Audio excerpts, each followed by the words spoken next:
Okay, first we'll chant Jai Radhamadava. Later. Careful with camera. Jai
Shila Prabhupada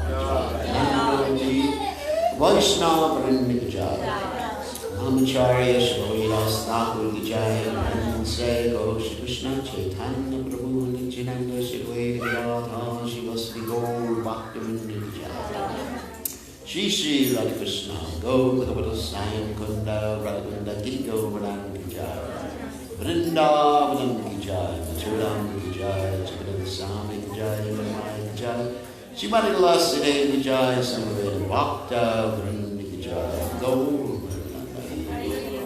All glory is the assembled devotees. All glory is the assembled devotees. All glory is the assembled devotees. All glory is to Shri Guru and Gauranga Srila Prabhupada Ki Jai.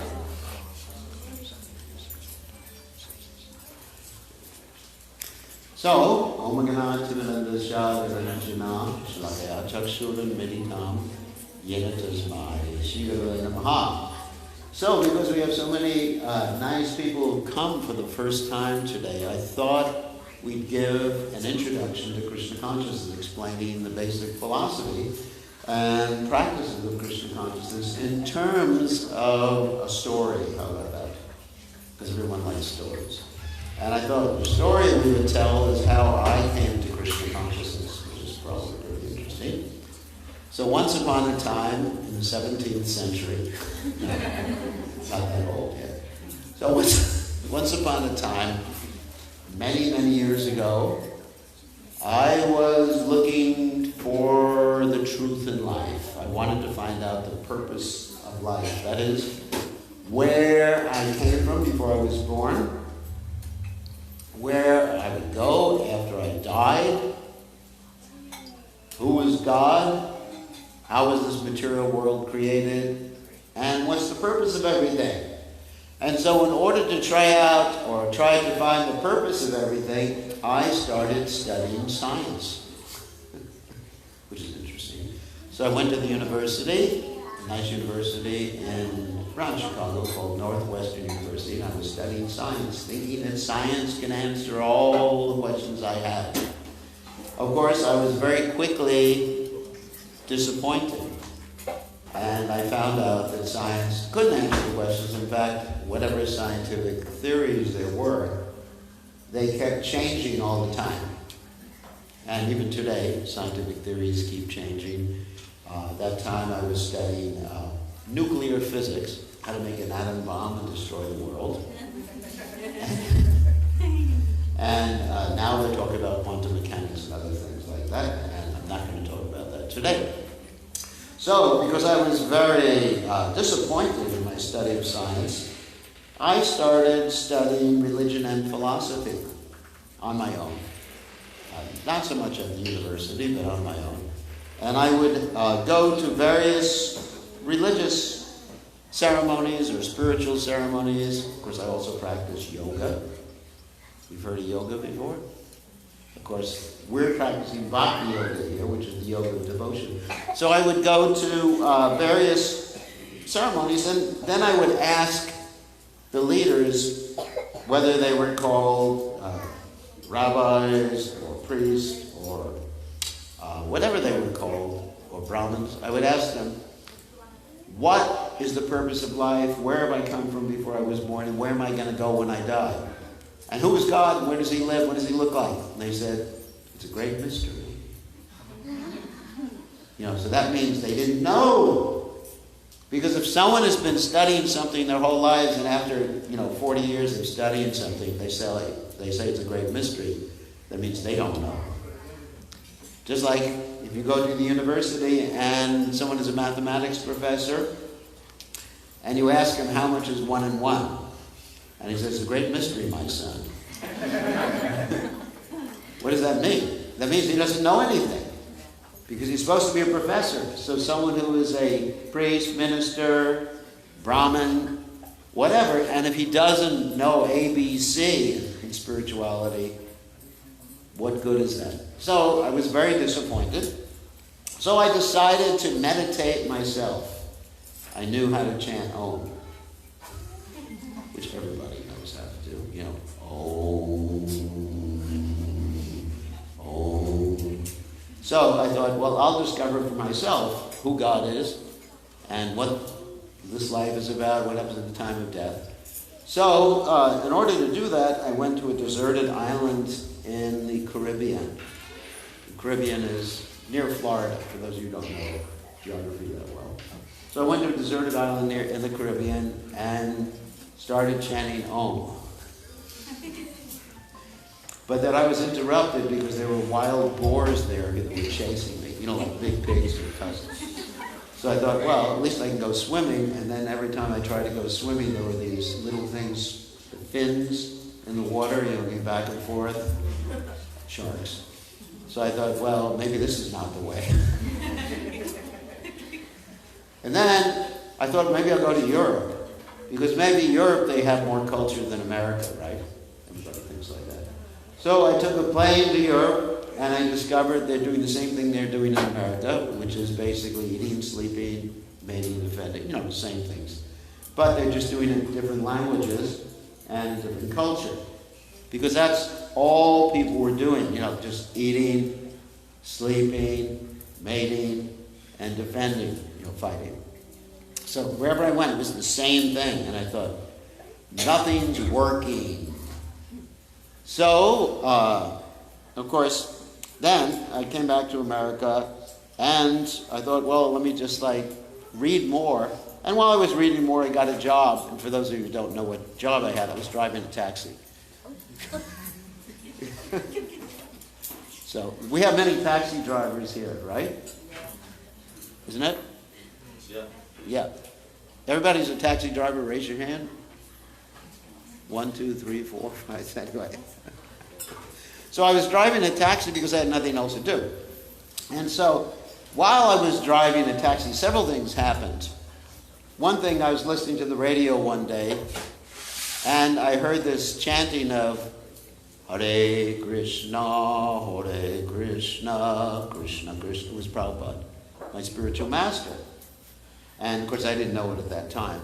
And as soon as I heard it, my life started to change.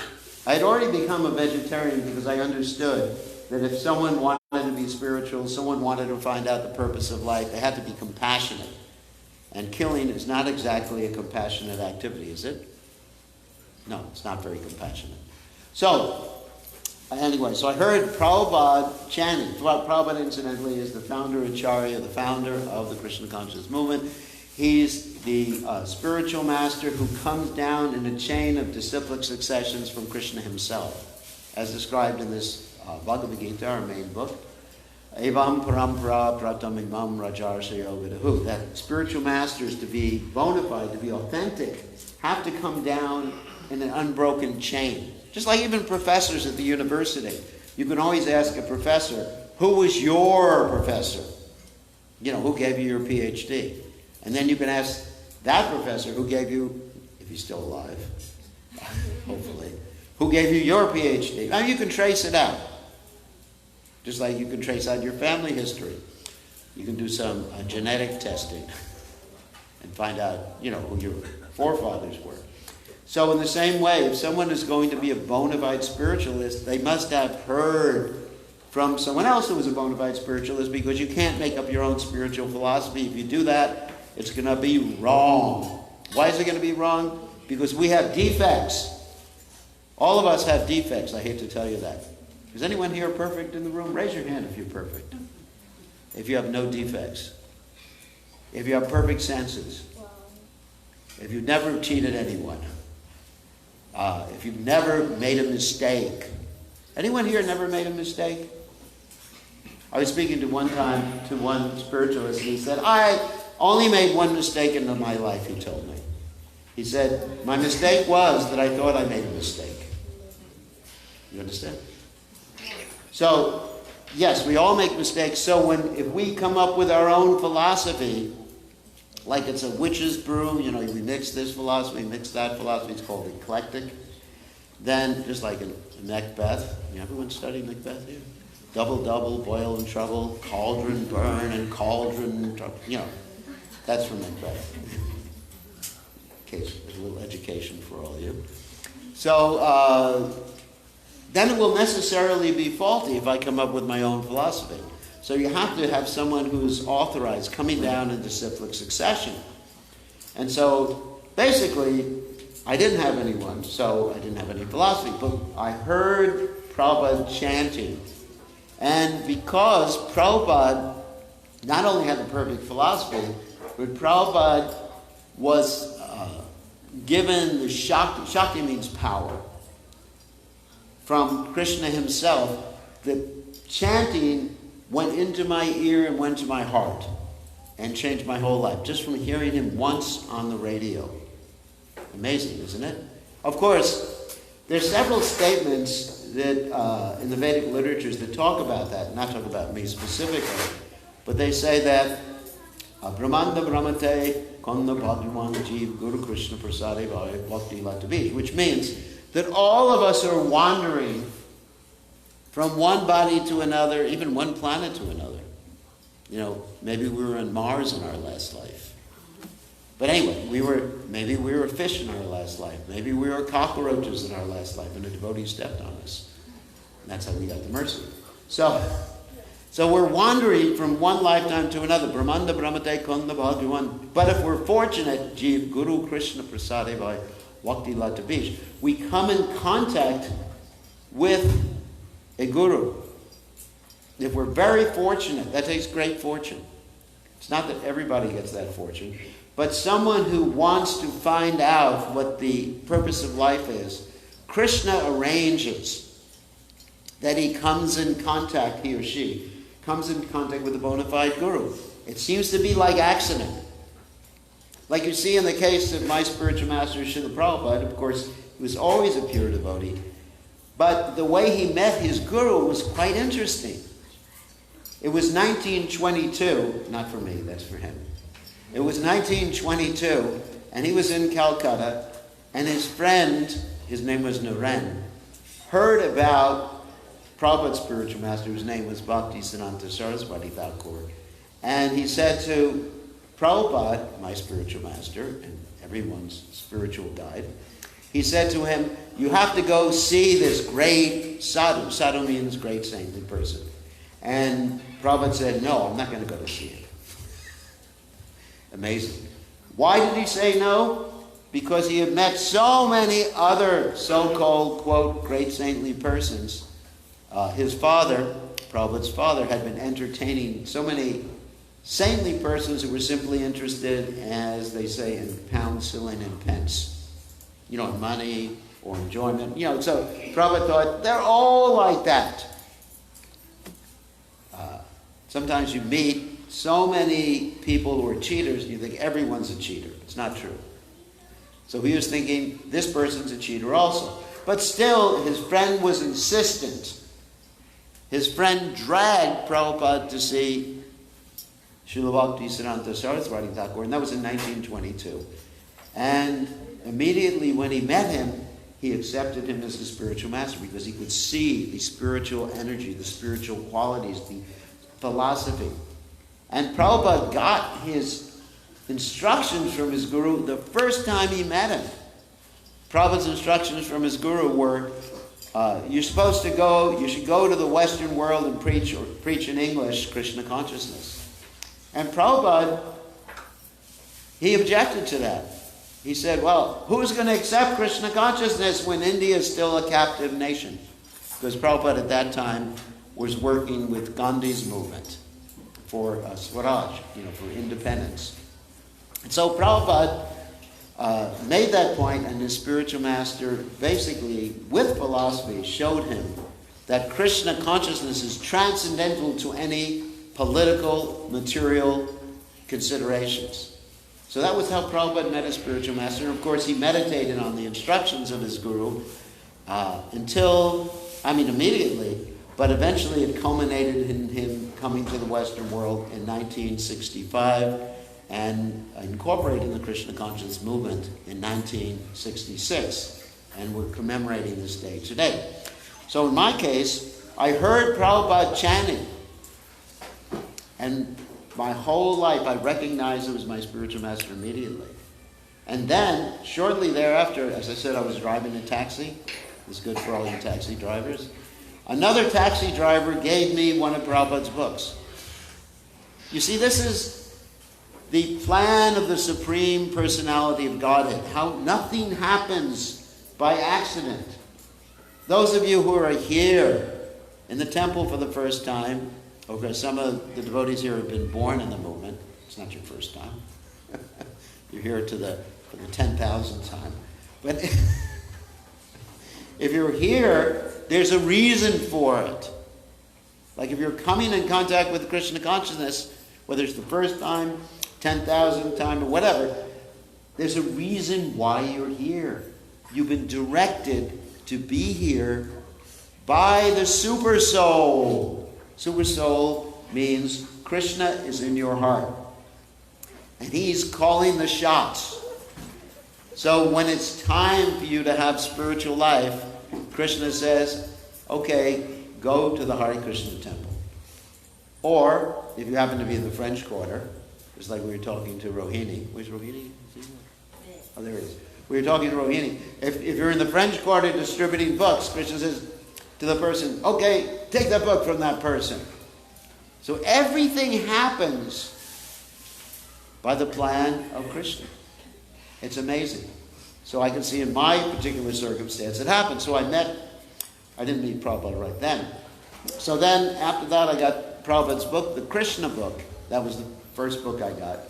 And I read it, but because the spiritual potency was so strong, I read one story in the Krishna book. It was about a little blue boy feeding butter to monkeys. No one knows what I'm talking about. Little blue boy who plays the flute, you know? No. Okay. That's Krishna, in case you haven't figured that out. And because the spiritual potency was so strong, I kept thinking of that blue boy playing a flute and feeding butter to the monkeys. And even I was having dreams of that. And I thought I was going crazy. I was having dreams. So it was Krishna irresistibly, with his magnetism, drawing me in. So, then what happened, I walked into a Hare Krishna temple. This was in 1969, before anyone here was born. I walked into a Hare Krishna temple, and first of all, I decided I didn't want to be a Hare Krishna devotee. The reason was because, I was attached to my hair. Now there's not much more hair to be attached to. But in those days, we had long hair, long beard, and also I basically didn't want to dress like this.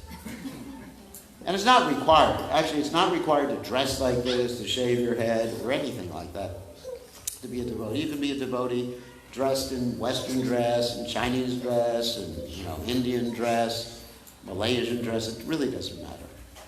But for me, it was quite shocking, the cultural difference. So I thought, and also I met someone who was speaking the Krishna conscious philosophy, and he was speaking in a very, let's say, demanding, heavy way. He said, if you don't become Krishna conscious right now, beware of the law of karma. You could become a dog in your next life. And I said, I like dogs. He said, therefore, immediately surrender or you become a dog. And, a lot of other heavy things. We started talking about something called Kali Yuga, which is this age where everybody is... Anyway, if you read the news, you'll understand what Kali Yuga is. All you have to do is read the newspaper, or nobody reads newspapers anymore, but go on the internet, and you'll see about the symptoms of Kali Yuga. So they were speaking so heavy to me, I just ran out the door as fast as I could. And from that day forward, whenever I saw a member of the Krishna conscious movement, I ran the other direction. I thought, I like them, I'm chanting, I'm a vegetarian, but wow. It's not for me. Not for me. I'll do it my own, I'll become my own guru, Hare Krishna. So, that was my plan. So I was doing that, practicing chanting Krishna consciousness, but I didn't want to go near the devotees. And what happened is that I was living on a farm in Gainesville, Florida, near Gainesville, Florida. It's not too far away from here. And I heard that His Divine Grace, A.C. Bhaktivedanta Swami, Srila Prabhupada, was coming to Gainesville. So somehow or other, when I heard that, Krishna in my heart, and when you hear we're talking about Krishna in the heart again, because it's described, by the mercy of Krishna one gets Guru, and by the mercy of Guru one gets Krishna. So Krishna in my heart dictated me to walk to the temple against my will. Children are little. The natives are restless. So Krishna in my heart dictated that I should walk to the temple against my will, and I told him, okay, I want to shave my head. You know, it's Krishna in the heart, because Krishna is there in the heart. And it's described in the Gita. What is that? Hridesha Arjuna Tishtati Yantra Udani Maya Ishwara Sarvabhutana. Some of you know that Sanskrit verse. So I walked in the temple, and then 1 week later, then Prabhupada walked in to the temple. He was visiting there. And immediately when I met him, I had already accepted him basically in my heart as my spiritual master. Immediately when I met him, I decided to dedicate my life to teaching Krishna consciousness and working under Srila Prabhupada's directions. So it was all the arrangements of the Supreme Personality of Godhead. And then basically I started studying the Bhagavad Gita, learned the basic philosophy, which answered all the questions I had. As I mentioned before, I was looking for the questions in life. Where have I come from? Where am I going at the time of death? And the answers are very simple. Where do we go at the time of death? That depends on what we do in this lifetime. That's called karma. As you sow, you shall reap. For every action, there is an equal and opposite reaction, right? Newton's law of motion. So that's what determines. And we're changing bodies. There's reincarnation, which I already knew about. And not only that, but there's a purpose to the whole thing. You know, you may say, what's the purpose? You know, reincarnating, karma, and everything like that. The purpose is to transcend this material realm and enter into the spiritual planets. There are spiritual planets. It's a different dimension. You can't see them. You can't explore them with you go into outer space or telescopes or whatever. But there are spiritual planets that are in a different dimensional space. And the way to get there is through the process of yoga. The word yoga means basically to connect or to reconnect. So that's really what yoga is meant for. Of course, previously I was studying Hatha Yoga, which means all these different exercises, different asanas and pranayam, yam, asana, pranayam, dharana, dhyana, samadhi, the eightfold yoga process. But this that I was learning from Srila Prabhupada was called Bhakti Yoga. Not only the physical aspect of yoga, but the aspect of changing one's heart, the soul. Because you can do all the exercises for thousands of years and you won't really transcend this material world. You'll be better fit. You may be able to control your mind, but you won't be able to go back to the spiritual world. Because one can only go back to the spiritual world through love, through devotion, through the heart. And so I practice Bhakti Yoga, and I'm still practicing, hopefully, which consists mainly of chanting the holy name of Krishna, because the holy name of Krishna, I discovered, is non-different than Krishna. It's not a material sound. Material sound won't get you anywhere. You can chant, let's say, New Orleans all day long, and you won't get anywhere. But if you chant either Om, because Om is the same as Hare Krishna, or you chant Om or Hare Krishna, these are names of Krishna. And by chanting them, Krishna is personally present, and you are purifying your heart and bringing your consciousness up to a higher level so you're able to see the spiritual dimension. It's not simply blind faith. Krishna describes in the Gita that when one is enlightened, it's like the sun coming up in the morning. When the sun comes up in the morning, first you begin to see shadows, black and white things. But when the sun comes up further, you see some colors. And then you can actually see everything that is there when the sun is fully up. So when you chant, it's not an artificial imposition of the mind. You don't have to force your mind to think of something. It's remembering who you already are. and what is already there, like the sun coming up in the morning. Just like when you wake up in the morning, let's say you have an alarm clock or an alarm mobile phone.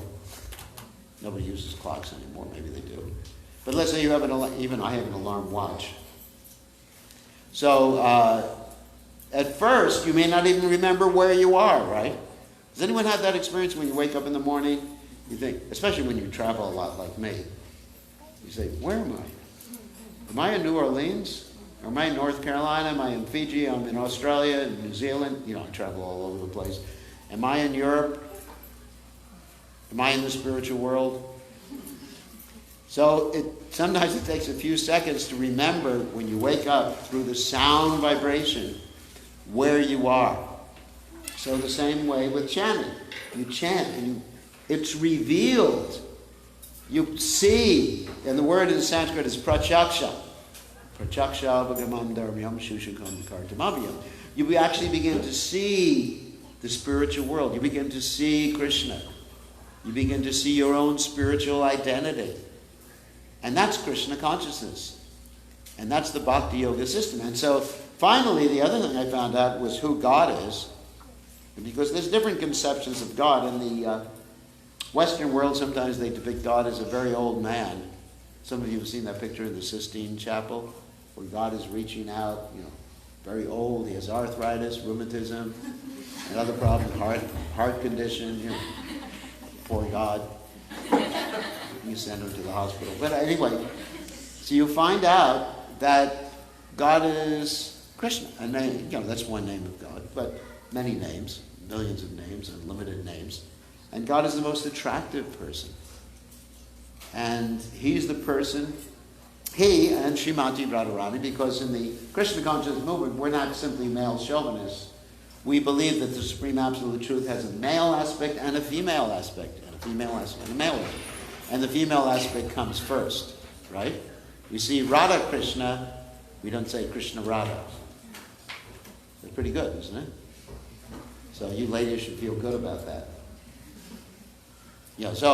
So we realize the full manifestation of the absolute truth of God, the absolute truth in terms of Radha and Krishna. And we are able to understand what Krishna looks like, what Radharani looks like, where they live, what the spiritual world is like. In the beginning it's theoretical, after a while you realize it. And you're able to know what their address is. Name, address, telephone number, email address, and WhatsApp, everything like that. Instagram, right? Everything in relationship to the Supreme Absolute Truth. And that's Krishna consciousness. So since I've been doing this, which was in 1971 when I first met Prabhupada, actually 68 when I first came in contact with Prabhupada, hearing him on the radio and reading his books, then I can say that all my desires for understanding and realizing it have been fulfilled, and every day gets better and better and better. It's not dull, dry religion where you simply repeat the same thing all the time. It's actually Kevalananda Kanda. It always begins more blissful, more knowledge, more realization of the eternal identity. And that's why I'm here today, to communicate all that to all of you nice people. So, any questions or comments? Yes, sir. Comment. And what you say is all true. It worked with me in my life, in a way. And chanting does help to concentrate on Krishna. Yes. Concentrate on even your spiritual migration or movement. Yes. Planets. Frankly, the world is spiritual planet. Yes. Which is all within us, which is around us. Yes. And we feel transcendental.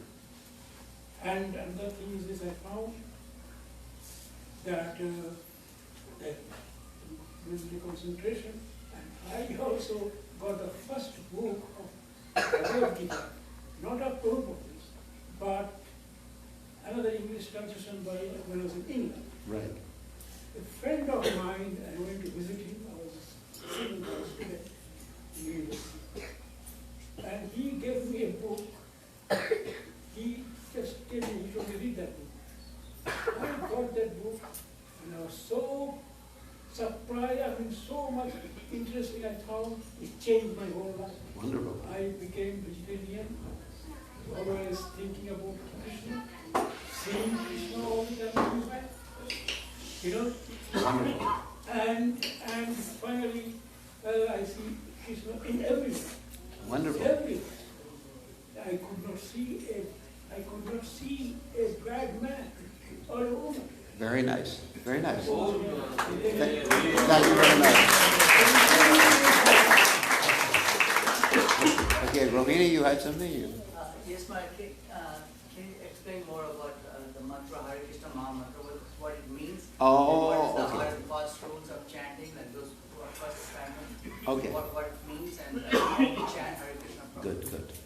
Yeah, so the Hare Krishna mantra is composed of 3 words. Hare Krishna and Ram. That's why it's Hare Krishna, Krishna Krishna, Hare Hare. Hare Ram, Ram, Hare Hare. So, the word Hare refers to the feminine aspect of the Absolute Truth, sometimes referred to as Srimati Radharani. And in Sanskrit, the word Hare is considered to be linguistically in the what we call vocative form. Vocative means crying out. I mean, in English, we don't really have that form in our language, the vocative form. We have to combine 2 words to make something vocative. We have to say, oh Joe, or oh, but we don't have that form of the verb. So it means, oh Radharani, crying out for Radharani. And Krishna also is in the vocative form. It means, oh Krishna, oh Radharani, oh Krishna. And Ram is also vocative. So the meaning of the word is, of course, Radharani is the name of the feminine counterpart of the Supreme Personality of Godhead. And Krishna is the most attractive person. The word Krishna can be analyzed in the following way. Krish means to pull or to attract. And Na means to negate all your suffering. Also, Na means Ananda. We're getting a little technical here, but I think that's what you wanted. Ananda, which means bliss or happiness. So Krishna attracts us to bliss or happiness and negates all the suffering of this world. And then you have the word Ram, or Rama, which means the enjoyer. So Krishna is the enjoyer, and we can enjoy in relationship to Krishna. So you put the whole Maha Mantra together. Is my dear Radha and Krishna. Let everybody come in first. Hare Krishna. So, my dear Radha and Krishna, please engage me in your service. Please let me be involved in the spiritual energy. Please let me transcend this material world. Like that. And that's the meaning of the Maha Mantra. As I mentioned before, when we're talking about spiritual sound, the spiritual sound is the same as the object to which it refers. When we say Krishna, Krishna is there. When we say Radha, Radha is there. And we also contrasted that before with material sound. Material sound is just a designation for an object, but it's not the same as the object. Like we say, the words New Orleans are not the same as New Orleans. The word water is not the same as the object water. But the word Krishna is the same as Krishna. And if one can concentrate properly on this, avoiding certain things, basically inattention. I don't want to go through all the basic detriments or offenses that we talk about. If one can concentrate properly on it, the whole spiritual world will be revealed to one. Is that okay? And that's why we have the Maha Mantra. And you can chant the Maha Mantra at any time, any circumstance. There's no hard and fast rules. You can chant at night. You can chant before you go to sleep. You can chant when you wake up in the morning. You can chant while you're driving the car. Still pay attention to your driving. Anytime, any place, any circumstance. Yes?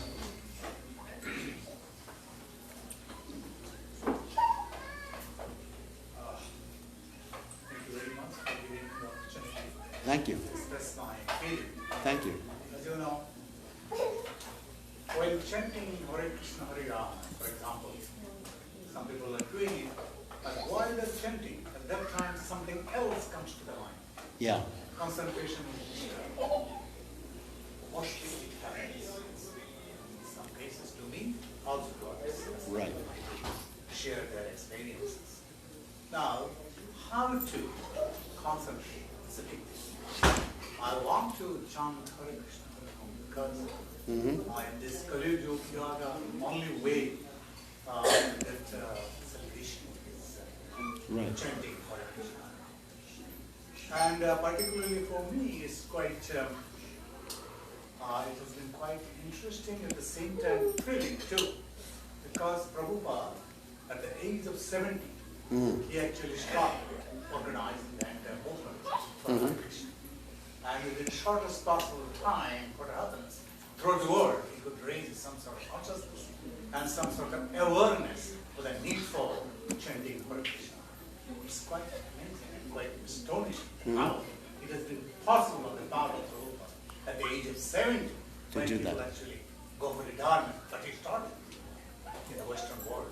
And now I think as far as my knowledge is concerned, in more than 185 countries, Right, exactly. countries. And I'm actually from Bangladesh too, really big temple, and they're doing a lot of things. Right? Wonderful. Now the big problem, as I understand, many people want to chant Hare Krishna, but while they're doing it, something else comes to them, which stops the whole. Okay. As a matter of fact, at the end of this, the session, they come to realize, well, the purpose is not served. I wanted to chant Hare Krishna with devotion, but Yeah. the devotion of taking in. I can routine matter. I can answer that. That's Thank you for the point, and thank you for the question. Yes, Krishna does say in the, Arjuna says in the Bhagavad Gita, in the 6th chapter, he says, the mind is restless, turbulent, obstinate, and very strong, and to control it is more difficult than controlling the wind. So, Krishna answers that, he says, by constant practice and detachment. Now, what is that practice that helps us focus the mind? One has to be careful of not chanting mechanically. Now, the way to avoid that is one has to chant with the heart. And I'm going to tell one story to illustrate how to do that. Once upon a time, there was this little boy. His name was Dhruva. And he had a problem. His problem was he had a stepmother, and the stepmother would not allow him to sit on his father's lap. That was hard for him. He was only 5 years old at that particular juncture. So he went to his mother, and he said to his mother, Suniti was his mother's name, that, what can I do? And his mother said, you have to worship Vishnu, Krishna. And so he went to the forest to worship Vishnu, Krishna, and he got a mantra, which is the same as the Hare Krishna Maha Mantra, a little bit different formulation, from this great spiritual master, Narada Muni. Now, Narada Muni, like we described before, when one is ready for a spiritual master, Krishna will send a spiritual master. People who come to the temple, you're here for a specific purpose. Krishna sent you. So Krishna sent him, his spiritual master to him, and his spiritual master said, here's a mantra. And the mantra was Om Namo Bhagavate Vasudevaya. Om Namo Bhagavate Vasudevaya. Okay, so he began to chant that mantra with such attention that his austerities, he forgot to eat. He forgot basically to breathe. I'm not going to mention all of his austerities because you'd all be frightened to hear the story. But he became so focused on the names of Krishna in that particular formulation, because there's many names of Krishna, that his mind didn't wander. Now, why didn't his mind wander? Because he had something we call a sankalpa. Now, those of you who are from India know what a sankalpa is. Sankalpa means an intention, a reason from the heart. What was his reason? He wanted to have a great kingdom, so his father would let him sit on his lap. Pretty good intention. So I don't think any of you have problems with your father. No? So you don't have that particular problem.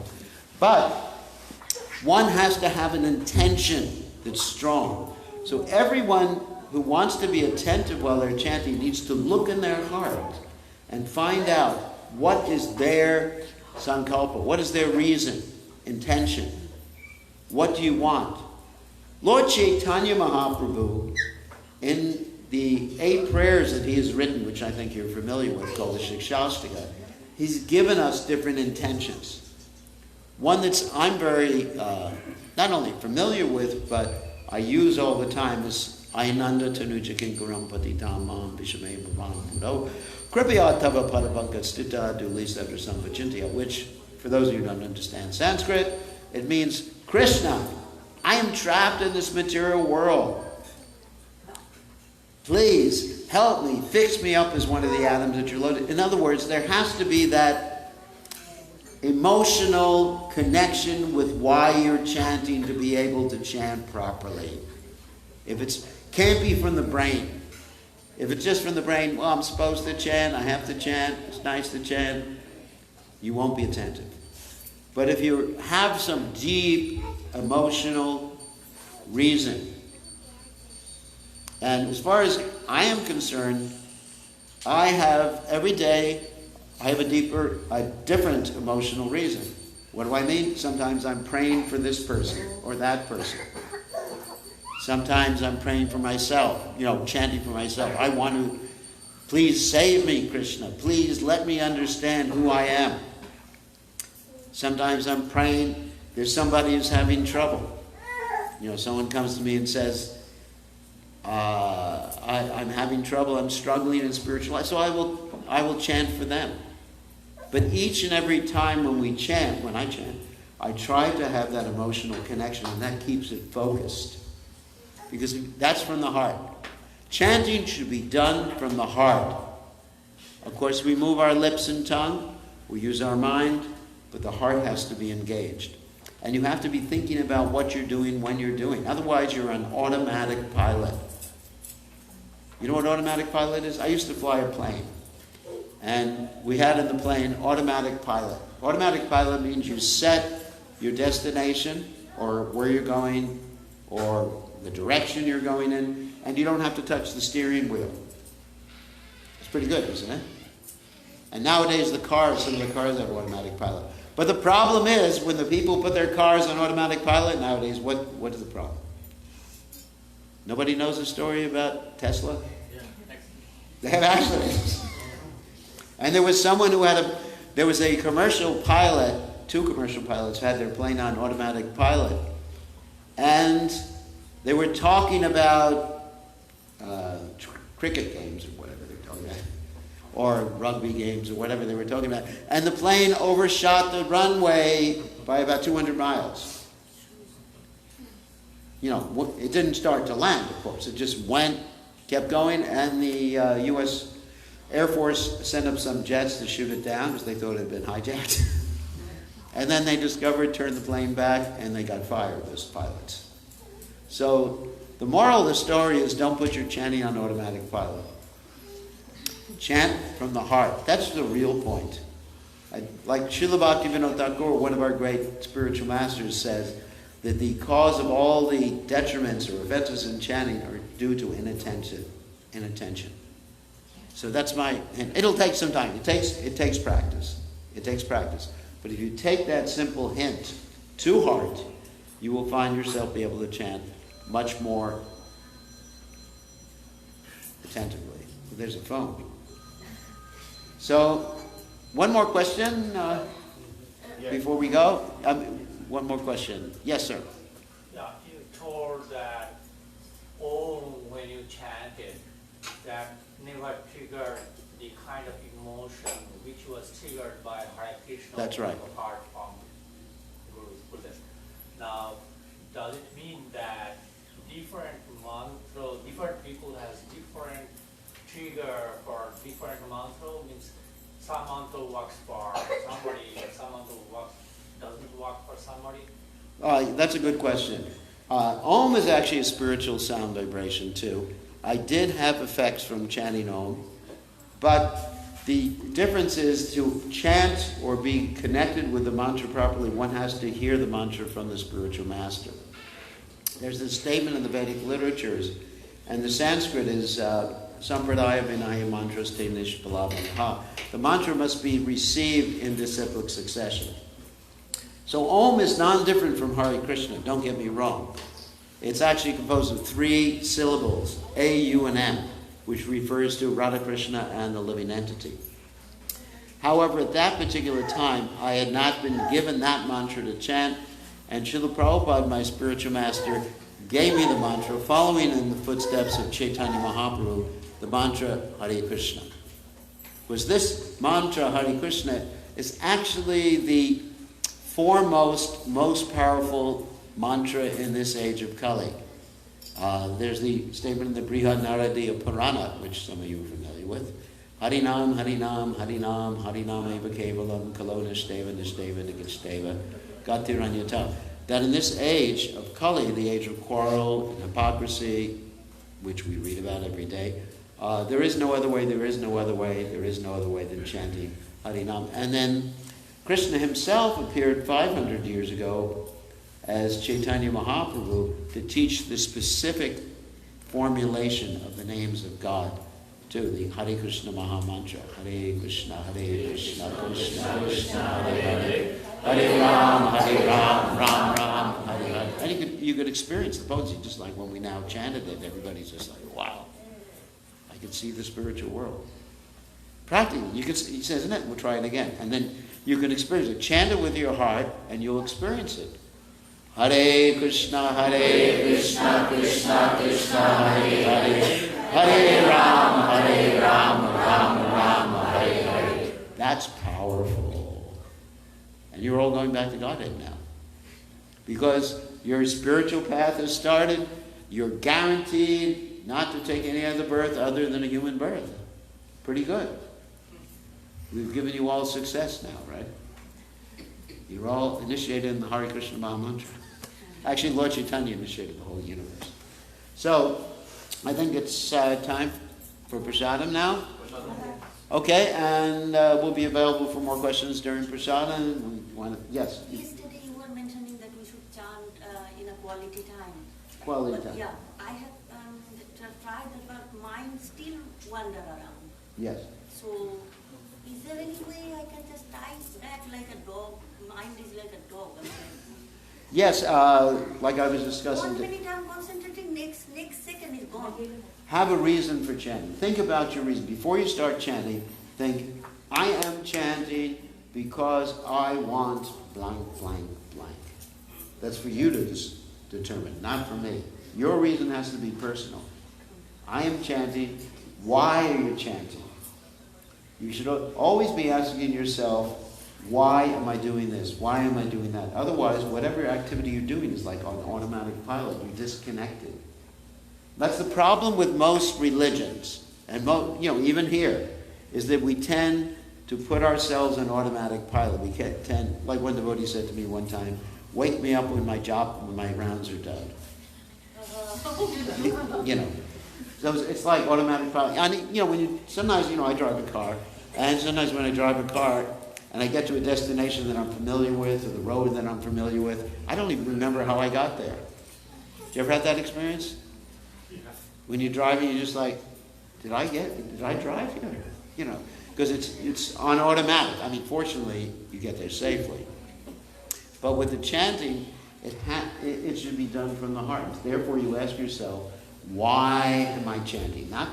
Don't do things because you have to. That's a really miserable frame of mind. That I'm chanting because I have to. That's a terrible frame of mind. No, I'm happily doing I know. But remember why. I know you're happy doing it, but remember why. In every minute, I'm chanting because I want to connect with Krishna. Krishna. Or remember the verse from the Shikshashtaka. Oh, Krishna, I'm your eternal servant. Somehow or other I've fallen down into this horrible ocean of birth and death. please fix me up at the as an animate, your lotus fever. So Hare Krishna, Krishna Krishna, Hare Hare, Hare Ram, Ram Ram, Hare. Then it has real power. So it takes practice. I'm not saying immediately, wow, that's it, that's the trick. But if you remember why you're doing what you're doing, then at every minute, keep pulling the mind back. You'll be able to be attentive. Okay, thank you very much. All those